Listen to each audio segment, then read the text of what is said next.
com a organização das principais doutrinas.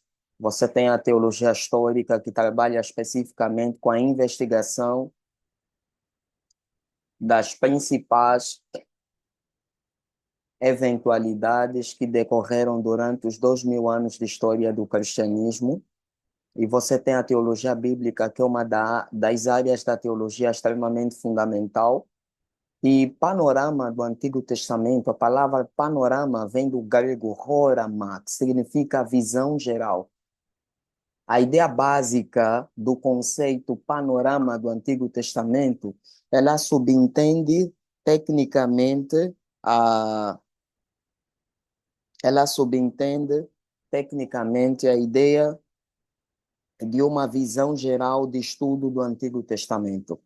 A disciplina do panorama do Antigo Testamento, ela basicamente é uma disciplina que foca em estudar questões que envolvem datação, contexto histórico, destinatário e principalmente aquelas questões associadas ao contexto político e ao contexto geográfico de cada texto bíblico, desde Gênesis até Malaquias.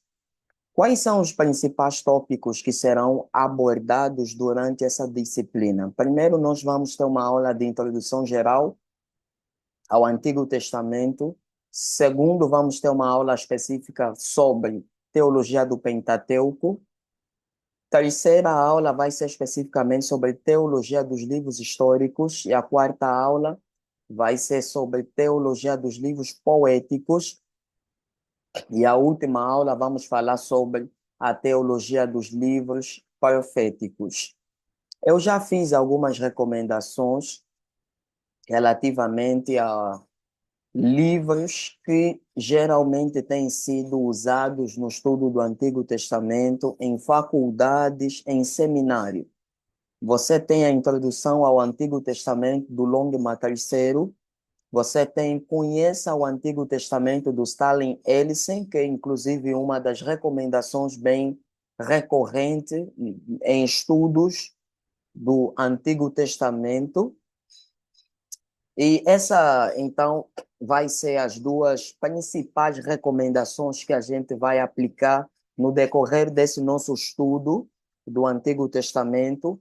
E a terceira recomendação complementar é basicamente o panorama do Antigo Testamento do Bob Utley, que é basicamente um resumo do material que eu fiz a questão de enviar para os queridos irmãos. E aqui você tem justamente as recomendações que eu acabo de salientar. Conheça o Antigo Testamento do Stalin Ellison, Panorama do Antigo Testamento do Bob Utley e a Introdução ao Antigo Testamento do Longman III e o Relman Ban. E há uma questão muito importante que a gente precisa fazer, que é justamente o que é o Antigo Testamento. O que é o Antigo Testamento? Essa questão remete-nos justamente ao estudo que envolve panorama do Antigo Testamento. Em termos técnicos, panorama do Antigo Testamento é uma disciplina que tem como função estudar, pesquisar o contexto histórico, político, social e teológico de cada texto do Antigo Testamento. O panorama do Antigo Testamento foca especificamente aquelas questões que envolvem datação, aquelas questões que envolvem, por exemplo, quem escreveu, quando escreveu, por que escreveu, para quem escreveu e onde escreveu. Essas questões, elas são questões-chave fundamentais que constituem o estudo do panorama do Antigo Testamento. Ao passo que a teologia, ela em tese foca mais especificamente questões voltadas aos principais temas teológicos de cada livro do Antigo Testamento. E vamos então começar aqui com uma definição do termo Antigo Testamento.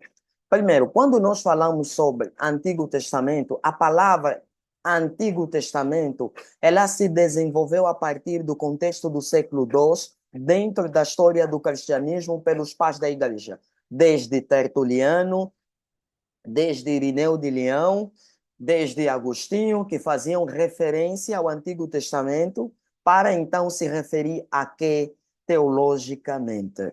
E é justamente isso que nós vamos qualificar. A palavra testamento vem do hebraico berit, que significa pacto ou aliança. Aliança é acordo que se estabelece entre duas ou mais pessoas. No grego, você tem a palavra diatike, que significa aliança, que é justamente acordo ou que se estabelece entre duas ou mais pessoas. Jerônimo, que escreveu a Vulgata Latina no quinto século, ele traduz diatike como testamentum, que literalmente significa testamento em português, que corresponde ao pacto ou aliança que se estabelece entre duas ou mais pessoas. Então, pelo aqui Antigo Testamento, primeiro refere-se à Antiga Aliança. Todas as vezes que nós usamos o termo Antigo Testamento, esse conceito implica a Antiga Aliança, remetendo-nos ao pacto que Deus estabeleceu em Êxodo capítulo 19, versículo 6, que tecnicamente nós designamos a aliança mosaica, que é aquela aliança que Deus estabelece com os judeus no Monte Sinai. Antigo Testamento também refere-se à história do povo de Israel, e a gente pode encontrar isso no texto bíblico de Efésios 2, versículo 15 a 16. Nesse caso, o que é que nós temos, queridos irmãos? Primeiro, quando nós falamos em Antigo Testamento, esse termo pode implicar a aliança que Deus fez com os judeus. Segundo, a história do povo de Israel. Terceiro, ao conjunto de textos que foram escritos num período de 1500 anos, desde Gênesis, né, até Malaquias. E, em quarto lugar, Antigo Testamento também compreende as primeiras recomendações teológicas que foram concedidas por Deus. Aí você tem um texto bíblico neotestamentário, que é o texto de Romanos, capítulo 15, versículo 4. A Bíblia declara que o que foi escrito para o nosso aviso, para que pudéssemos ter consolação nas Escrituras. Então, o Antigo Testamento, em quarto lugar, compreende também aquelas primeiras recomendações teológicas que Deus concedeu. Quando nós perguntamos num dos principais temas teológicos do Antigo Testamento, que é a aliança de Deus, a teologia pactual, que inclusive foi trabalhado por Palmer Robson no Cristo dos Pactos, que é um livro que trabalha especificamente sobre essa teologia pactual que se desdobra no Antigo Testamento. Então, você vê que existem que os principais temas teológicos, eles começam a se desdobrar a partir do Antigo Testamento, ou seja, os principais temas teológicos, exemplo, a teologia pactual, a doutrina da redenção, a doutrina da queda, a doutrina da restauração, né? A doutrina da batalha espiritual, ela começa a se desdobrar a partir do Antigo Testamento. Por esse fator é que no Antigo Testamento nós temos as primeiras recomendações teológicas. E também vamos aqui para alguns conceitos teológicos importantíssimos que definem, né, a base do estudo do Antigo Testamento. Primeiro conceito é justamente a importância do estudo do Antigo Testamento. Por que que o Antigo Testamento é importante? Primeiro, porque o Antigo Testamento é palavra de Deus. Mateus 4, versículo 4 diz: nem só do pão viverá o homem, mas de toda a palavra que sai da boca de Deus. Ou seja, o Antigo Testamento é palavra de Deus, e é justamente por esse fator que a gente precisa e deve estudar o Antigo Testamento. Segundo lugar, porque o Antigo Testamento tem relação com o Novo Testamento. Ou seja, devemos estudar o Antigo Testamento porque o Antigo Testamento tem relação com o Novo.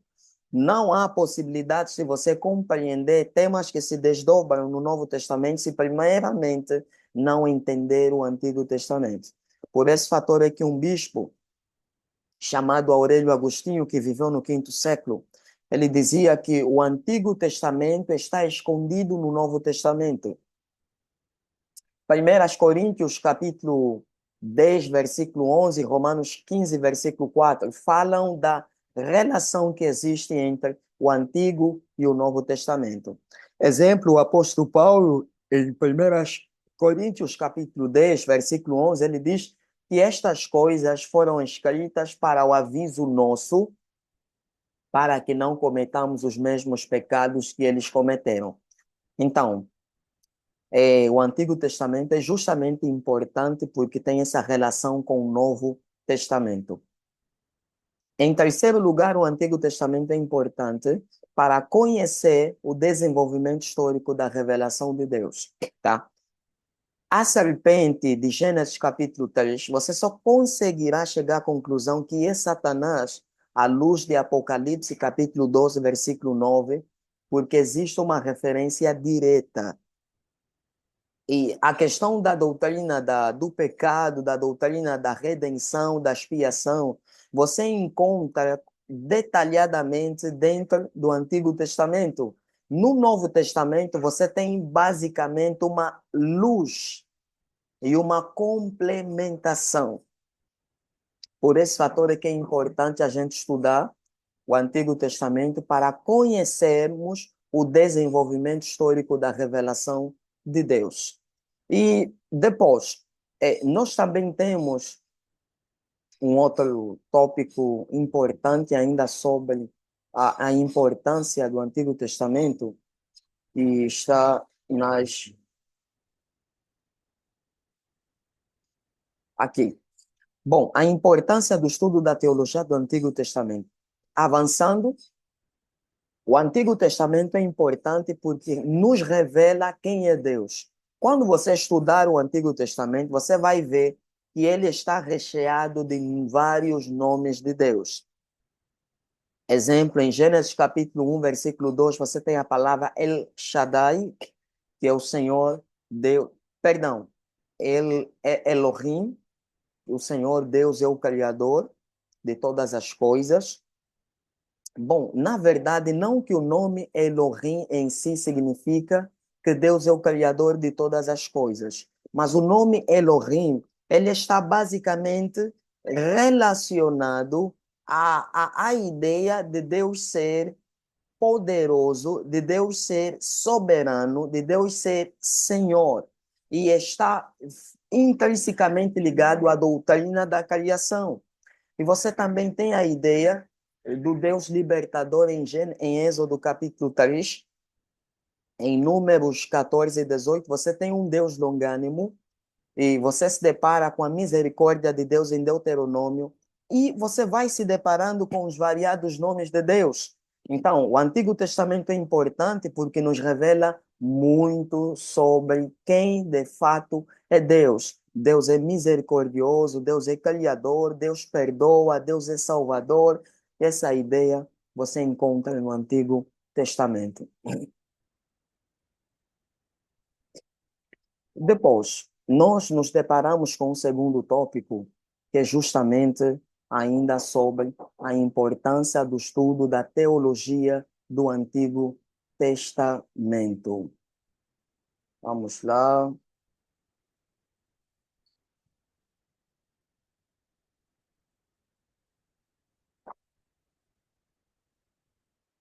Quem?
Bom, como dizia, o Antigo Testamento é importante também porque nos revela sobre a natureza de Deus. Isso já vimos aqui, tá, os tópicos. Você tem justamente esse conjunto de características, tanto incomunicáveis e comunicáveis de Deus que estudamos em teologia sistemática, mais especificamente em teontologia. Então, o estudo do Antigo Testamento é importante também porque nos revela sobre quem é Deus. Você se depara com essa vasta abordagem teológica que você localiza em vários textos da Bíblia. O Antigo Testamento também é importante que que é inspirado por Deus. O Antigo Testamento é palavra de Deus. E aqui a gente já adentra principalmente, tá, nas qualificações da inspiração do Antigo Testamento, que na matéria de bibliologia a gente estudou. O Antigo Testamento é palavra de Deus, primeiro, porque tem a sua origem em Deus. Segundo em Samuel 23, versículo 2, diz que o Espírito do Senhor falou por mim e a sua palavra esteve em minha boca. A Bíblia declara em Isaías 30, versículo 8, para que tudo quanto Isaías profetizou pudesse escrever. E Jeremias 26, versículo 2, existe um enfoque na redação das palavras de Deus. E você se depara justamente com essa abordagem da inspiração do Antigo Testamento, que já estou aqui, inclusive, a destacar. Primeiro, o Antigo Testamento é palavra de Deus pelo fato de que foi o próprio Deus quem concedeu essas palavras. Segundo, o Antigo Testamento é palavra de Deus por conta de que existe o uso do Antigo Testamento pelo Antigo Testamento. Você tem, por exemplo, Daniel citando Jeremias 29, versículo 11, você tem casos onde o profeta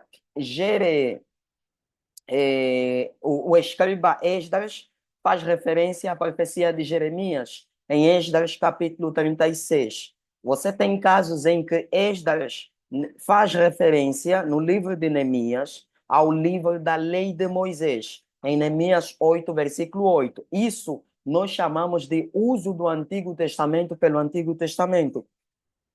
E também você tem a questão do uso do Antigo pelo Novo Testamento. O Antigo Testamento é várias vezes citado no Novo Testamento, tá? Então, de forma resumida, o Antigo Testamento é inspirado por Deus. Toda a escritura divinamente inspirada é proveitosa para ensinar. Então, o Antigo Testamento é palavra de Deus e por esse fator é que é importante de ser estudado. Em terceiro lugar, o Antigo Testamento representa 75% de toda a Bíblia. O hebraico corresponde a 95%, algumas partes que correspondem a 5%, como Esdras, Jeremias e Daniel, foram escritos em aramaico, algumas partes, tá? E, em quarto lugar, o Antigo Testamento responde às grandes questões da humanidade. Se Deus existe, de onde eu vim, por que eu existo, por que sofremos e para onde eu vou. Essas questões, elas são respondidas no decorrer, no desdobrar da revelação bíblica do Antigo Testamento. Em quinto lugar, o Antigo Testamento possui um caráter pedagógico, que já vimos também. Em sexto lugar, o Antigo Testamento é indispensável para entender o Novo Testamento, tá? Uma vez que no Novo Testamento existem quase 300 citações diretas do Antigo Testamento e 1000 citações indiretas do Antigo Testamento. No Novo, tá? E, em sétimo lugar, o Antigo Testamento aponta para Jesus. O ponto de partida principal do Antigo Testamento é Jesus Cristo. E, em oitavo lugar, o Antigo Testamento foi a parte de ensino e pregação dos pregadores do Novo Testamento. Isso você tem exemplo em Mateus capítulo 3, Atos capítulo 2, tá? Romanos capítulo 9, 10, 11, você vê que a base de pregação dos pregadores do Novo Testamento é o Antigo Testamento. E aqui nós temos uma espécie de alguns princípios importantes que basicamente são princípios de interpretação da Bíblia, tá? Que é indispensável a gente conhecer esses princípios, uma vez que nós estamos estudando em tese o Antigo Testamento. A primeira regra é até que ponto a Bíblia é realmente verdadeira. Primeiro princípio, reconhecer sempre a inerrância da Bíblia. Isso é base, isso faz parte de um dos princípios da fé cristã. E os reformadores várias vezes enfatizavam a questão da sola escritura. Somente a escritura é palavra de Deus, ou seja, a Bíblia é suficiente, é autoritativa, é inerrante, é verdadeira. Por quê? Porque ela é palavra de Deus. Portanto, esse é um dos princípios importantes. No processo da interpretação bíblica, Salmos 119, versículo 140 diz: a tua palavra é muito pura, por isso teu servo a ama. E o livro de Provérbios 30, versículo 5 diz que a palavra de Deus é pura, é verdadeira, é confiável. A segunda regra é que tradução devemos usar. Geralmente, na avaliação das traduções, sempre que nós avaliamos as traduções, existem basicamente alguns aspectos importantes. Primeiro, qual é a base de manuscritos? Aqui nós estamos a falar especificamente sobre. Vocês sabem que dentro do estudo da manuscritologia, vocês têm três principais escolas. A escola do texto majoritário, que baseia-se nos textos bizantinos, baseiam-se nos textos que datam desde o século VIII até o século XIV. E vocês têm a escola do texto recebido. Esse nome texto recebido foi basicamente cunhado pelos os irmãos de Elsevier na Holanda em 1633. E você tem a terceira escola, que é a escola do texto crítico. Então, a primeira questão é: qual é a base de manuscritos? É a escola do texto majoritário, que baseia-se em manuscritos que datam do século VIII ao século XIV. É a escola do texto recebido ou texto receptus, que baseia-se em manuscritos do 12º século, ou desde 1243 até o século XV, ou então ou é o texto minoritário ou o texto eclético. Essa é a primeira questão que a gente levanta. A segunda questão: qual é a metodologia tradutiva que foi usada pelos tradutores? É a metodologia por equivalência dinâmica, traduz conceito por conceito, ideia por ideia. A metodologia por equivalência formal, dinâmica ou funcional corresponde às seguintes traduções: a NVI, a NTLH, a Almeida atualizada. E você tem aquelas traduções que baseiam-se no método por equivalência formal, que traduz literalmente palavra por palavra. Exemplo, a Bíblia, a João Ferreira de Almeida corrigida, a King James Version de 1611. Essas são as versões que se baseiam especificamente, repito, na metodologia por equivalência formal.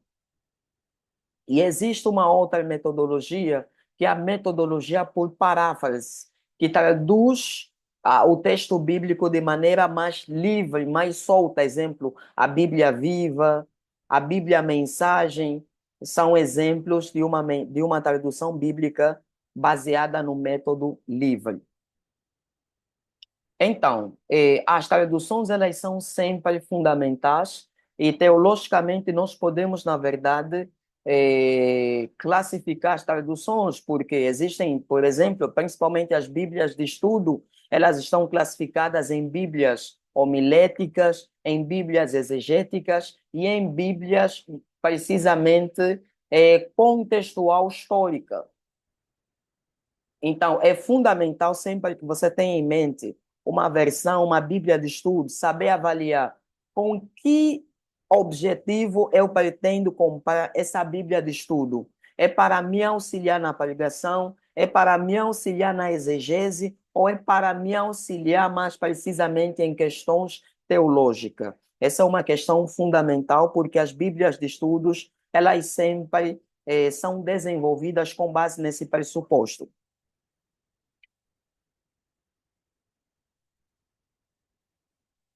A terceira regra é correto interpretar literalmente. Isso depende especificamente do tipo de texto, tá? A interpretação literal, ela é baseada no gênero literário.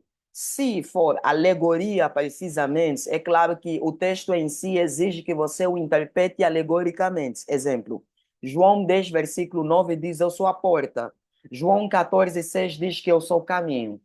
Provérbios diz, se o teu inimigo tiver fome, dá-lhe de comer.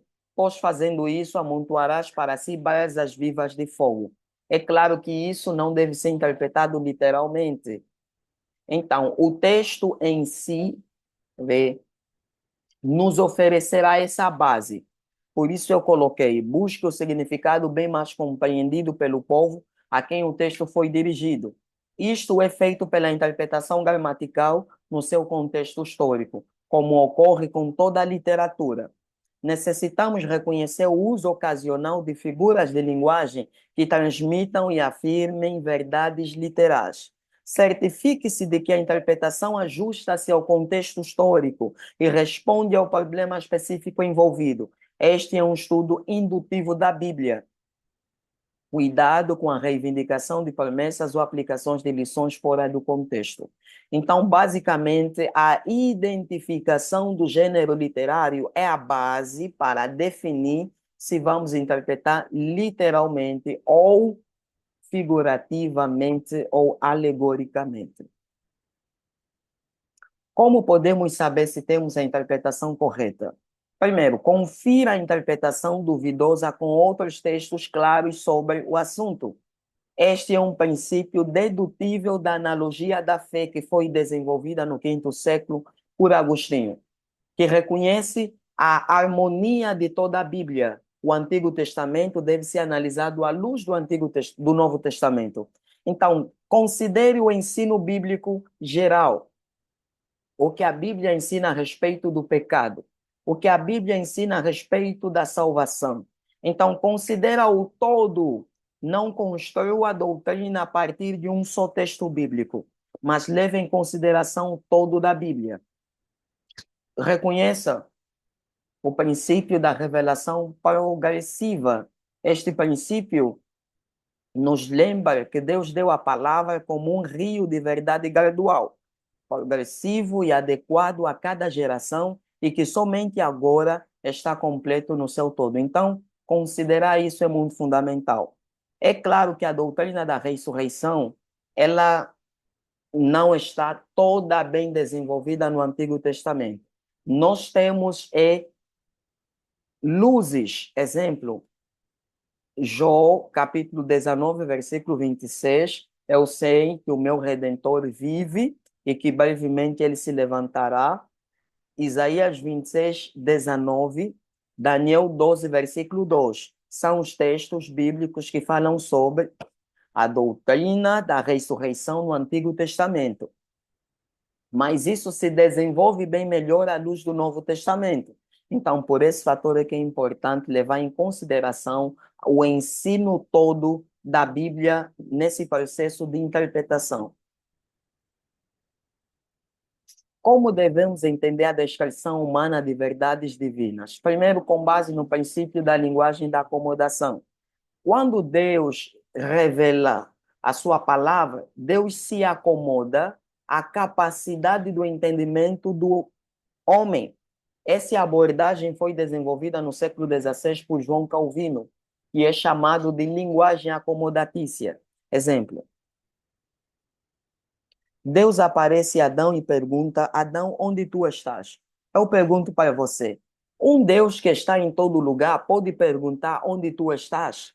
Um Deus que sabe todas as coisas pode perguntar onde tu estás? É claro que isso nós entendemos na perspectiva da linguagem acomodatícia. Deus se acomoda ao entendimento do homem para facilitar esse processo da comunicação com o homem, para facilitar a compreensão da sua revelação. Porque se Deus agir na sua toda a essência e plenitude, nós não entenderemos a linguagem de Deus, porque a linguagem divina ela é complexa. Nós vivemos na dimensão natural. Então, é por esse fator que a gente precisa levar em consideração esse aspecto. Em teontologia, você tem, por exemplo, o antropomorfismo, que é o conceito teológico que atribui características humanas a Deus. Você tem também a antropopatia, que é o conceito teológico que atribui sentimentos humanos a Deus. Então, é nessa perspectiva que nós vamos entender a linguagem de Deus nas Escrituras. De que maneira podemos aplicar tais lições à nossa vida hoje? Aprenda a extrair os princípios das lições históricas e das verdades doutrinárias de um texto. O estudo de um texto fica realmente prejudicado sem a cuidadosa aplicação de princípios à vida cristã. Existe um aspecto importante que a gente trabalha em linguística, que é significado e significação. Ferdinand de Saussure, que é um pai da linguística, ele desenvolve justamente esse conceito de significado é aquilo que o texto quis dizer. Isso corresponde à intenção do autor ou à intenção autoral. Significação é a correlação do leitor com o texto bíblico. Ou seja, é como nós vamos aplicar o significado do texto com a nossa vida no presente. Isso é significação. Significado é o que o texto pretende dizer. Exemplo, o Senhor é o meu pastor. Literalmente significa, assim como um pastor cuida das suas ovelhas, assim também Deus tem cuidado de mim. Só que quando eu estiver doente, passando por dificuldades financeiras, vou fazer a aplicação dependendo da minha situação. Mas o significado é um: Deus me cuida. Agora, eu vou aplicar em várias situações. Então, é basicamente isso. E aqui, relativamente a essa questão, nós já abordamos um pouco sobre a ideia de que o Antigo Testamento é importante, né? O Antigo Testamento foi redigido em duas línguas semíticas.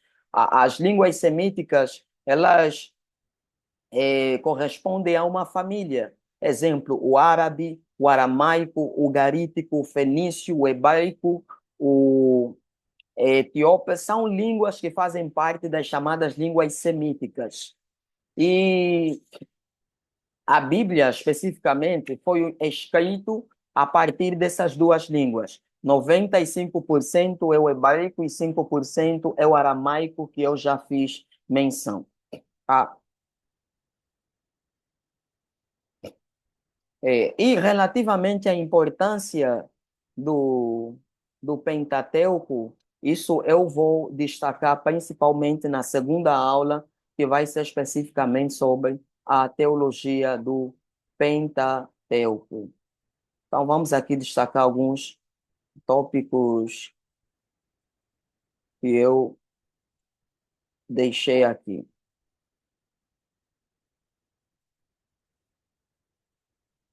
Ok. Eh, Sobre a importância do estudo do Antigo Testamento, já destacamos. Vamos tocar na questão da canonicidade. Isso é basicamente uma ressalva para quem já estudou bem a disciplina de bibliologia. Quais são os principais princípios usados na definição de canonicidade pelos judeus? Você tem o princípio da profeticidade, né, que foi usado pela comunidade judaica. O princípio da profeticidade baseia-se no entendimento de que todos os autores do Antigo Testamento são profetas ou por título ou por vocação. Exemplo, profetas como Jeremias, Isaías são profetas por vocação, ao passo que Davi, ao passo que Salomão são perfeitas por título. Amor, já? Yeah, então vou já pegar táxi, vou já sair daqui a pouco, yeah? Yeah, yeah. Me espera só aí na paragem.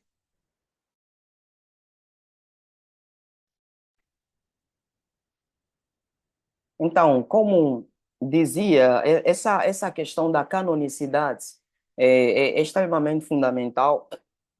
O princípio O princípio da profeticidade baseia-se nesse entendimento. E esse é um dos principais critérios que foi usado na definição do cânon do Antigo Testamento. Além desses, é claro, existem outros critérios também, como o critério da ortodoxia, ou seja, da fidelidade doutrinária, o critério, por exemplo, do poder dinâmico, se o livro em si contém poder, possui poder de transformar a vida. Então, são esses princípios que foram usados no processo da definição do cânon do Antigo Testamento. Deixa aqui voltar a partilhar.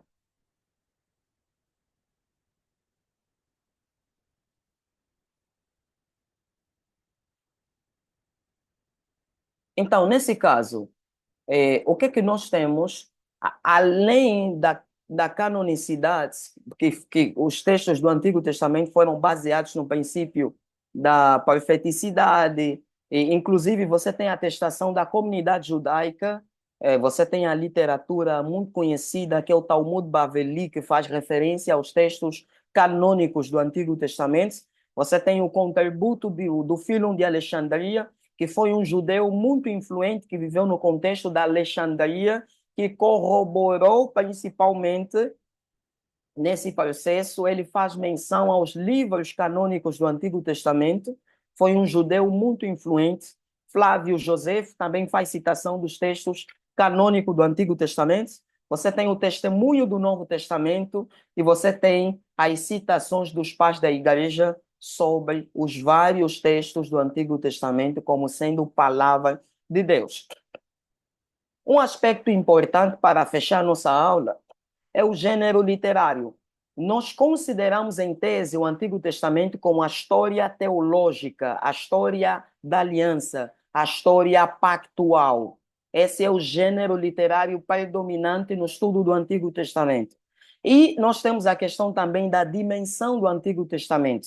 Exemplo, análise histórica, análise literária e análise teológica. Então, estudar o panorama do Antigo Testamento compreende análise histórica, análise do gênero literário, análise teológica, compreende estudar os principais temas teológicos do Antigo Testamento, como teologia pactual e outros temas teológicos recorrentes também que nós vamos ver na medida em que a gente tiver a estudar. Ao passo que a análise histórica compreende as questões de autor, destinatário, onde o autor escreveu, por que escreveu, então todas essas questões correspondem à dimensão da análise histórica.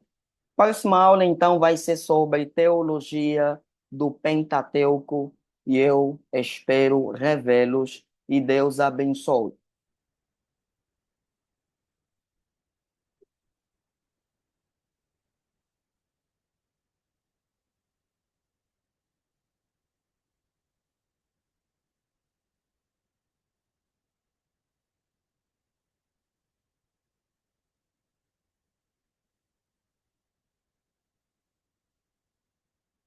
Então, não.